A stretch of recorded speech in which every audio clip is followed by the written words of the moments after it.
В одном из самых высоких зданий культурной столицы страны, Санкт-Петербурге, прошло торжественное закрытие и награждение победителей чемпионата мира по русским шашкам секции 64.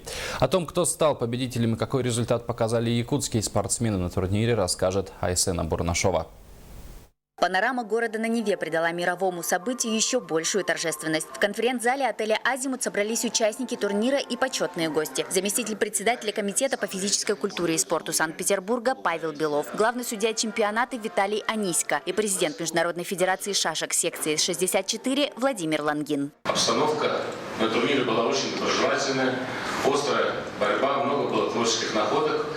Впервые мы онлайн транслировали партии. Все в целом говорит о том, что шашки идут семимильными шагами по планете, и скоро весь мир будет играть в шашки 64. В рамках мирового турнира отдельно для мужчин и женщин прошли 3 игры. Молниеносная, быстрая и, самое главное, классическая игра. Награждение было в том же порядке, в каком и проводились матчи. Результаты якутян не могут не радовать. В женском зачете Саина Попова, войдя в десятку лучших, заняла 7-е место. В мужском зачете шашечную копилку республики пополнил Николай Стручков, завоевав серебро в молниеносной игре. Представитель Амгинского района Андрей Федотов в быстрой игре занял 3-е место, встав в общем рейтинге участников на 16-е место. А в главной классической игре на пьедестал почета, обыграв сильнейших спортсменов и заняв почетное 3-е место, вышел Николай Гуляев. Чемпионата мира среди мужчин Гуляев Николай, Россия.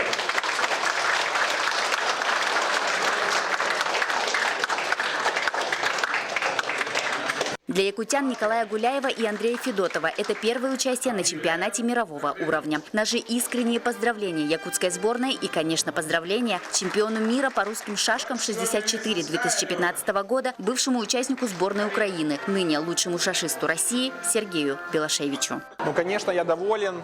Я шел к этому, готовился к этому турниру, был в таком эмоциональном заряженном состоянии на игру. Это, наверное, принесло свои плоды. Я выиграл чемпионат мира, доволен.